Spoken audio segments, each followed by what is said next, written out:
Hey, good morning. Welcome to Viking Preparedness. I am Pastor Joe Fox. Welcome to Shofar Mountain. You caught me in my office.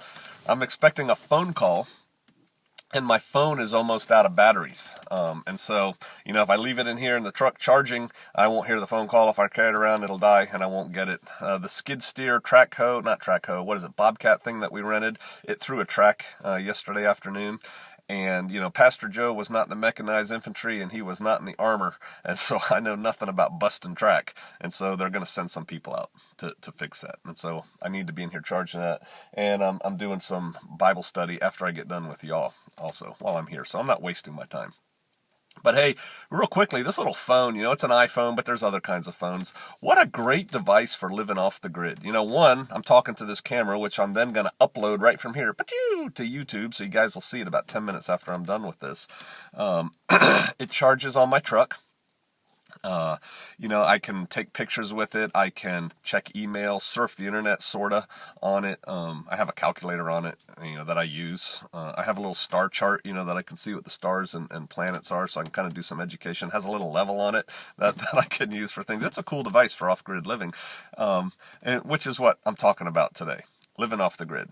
Every time I say we live off the grid, I get people who comment and they say, you don't live off the grid. You still have to go into town and buy chicken feed or groceries or yada, yada, da, da, da. Hey, we live off the grid. Other than the NSA grid, that this thing, the 4G network, that it goes up to space, so that the Hellfire missile can target this particular pickup truck should that become necessary. Other than that grid, we are off the grid. We're so far off the grid, we're off the map. The roads don't come here, right? If you look at a map, the roads don't come to Shofar Mountain, which is why I'm waiting on the phone call, because I have to guide the guy in who's going to come fix the track. But people say, you don't live off the grid. And you know what? I wonder, it bugs me a little. That's why I'm making a video. I wonder why they say that. Because are they living off the grid? No. They're not. The people who make those comments, the scoffers, right? The scoffers, they're probably jealous or coveting what we have going on here. And so they're doing that Aesop's Fables thing with sour grapes. Oh, they're not off the grid. Well, we are off the grid. Let me tell you about it. There's no electrical municipality grid that comes to Shofar Mountain. There's no electrical lines that come here. There's no telephone lines that come here, other than this NSA thing, yeah. But there's no electrical phone lines that come in here. There's no water lines that come to Shofar Mountain. And so we are not connected to the grid. Now, we are striving for self-sufficiency, and we're not there yet, but self-sufficiency is not the same as being off the grid. Many people who are off the grid strive for self-sufficiency, and some may have even achieved some measure of it. And I'll do another video later to those naysayers who say it's impossible to be self-sufficient. No, it's not. It's just difficult. But another video for another time. But hey, yeah, we're off the grid. Now, if the power grid went down, if there was a solar flare or an EMP, or the powers that be just decide to turn it off to see what you would do, we would probably notice it because we have a valley view out here and we can see lights in it and they'd go down. Or if we went to get on the phone, the phone wouldn't work. And other than that, we wouldn't know it till we went to the grocery store, which is where people say, see, you're not off the grid, you're going to the grocery store. Hey.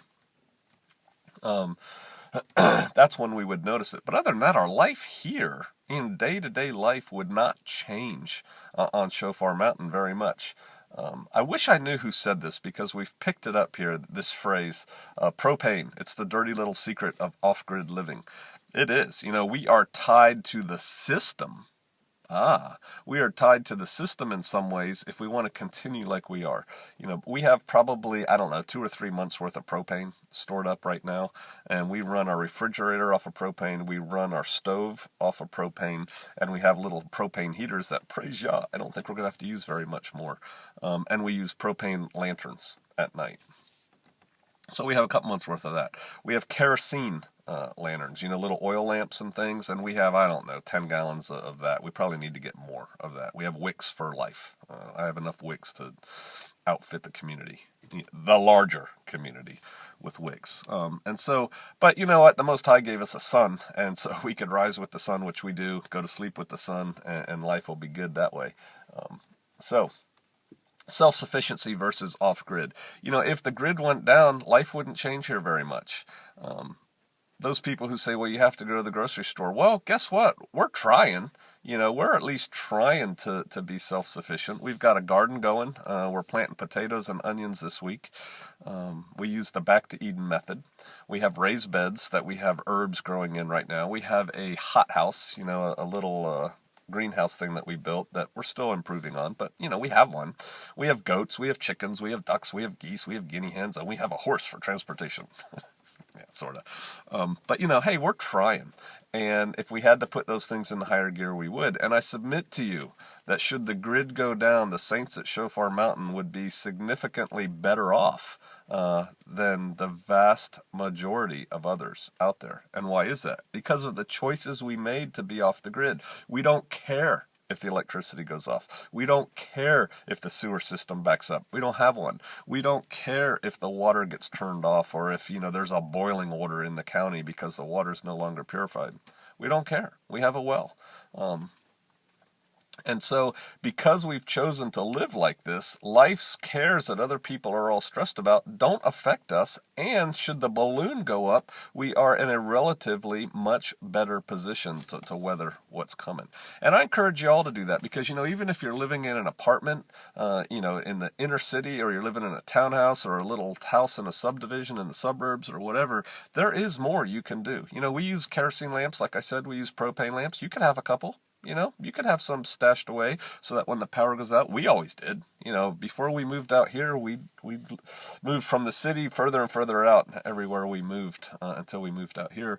We've always had supplies, and I think probably most of y'all do. But if you're depending on battery supplies, you might want to look at some more long-term things, kerosene lamps and wicks and things like that, or propane, whatever. You might want to look at how you're going to cook, without electricity. I talk about this in my book, Survivalist Family, Prepared Americans for a Strong America. Now available on Kindle. There, another shameless plug. You can get it on Amazon. But I talk about these things. You should have alternate means of cooking, and you should practice with them, and alternate means of getting water. Just because you don't have a well doesn't mean you have to die if the tap doesn't work anymore, but you should work these things out for yourself. And you don't have to live it every day like we do, and so your transition will be a little bit more difficult, a little bit more challenging, but you should be able to make the transition. And so really, when I do these videos, guys and gals, I am not doing them to show off to you. I'm trying to do them to inspire you. I really am. You should be able to look at what we're doing here at Shofar Mountain, or some of the preparedness videos that we do on this channel, and you should say, I could do that. You may have to modify it one way or another to fit your particular circumstances, but what I really hope you're not doing is sitting there with a cold one and a bag of chips and watching us going, oh, that's cool, and then clicking to the next channel of somebody else and the next channel of somebody else and doing nothing to improve yourself. I mean, go out there, improve your situation, improve yourself, take those steps to take care of you and yours, because I really do care about you, and I want you to come through what is coming down the pike. I really do. Take some steps, be aware, don't hide your head in the sand, don't talk about sour grapes, instead take inspiration and get out there and do stuff. And I will see you out there.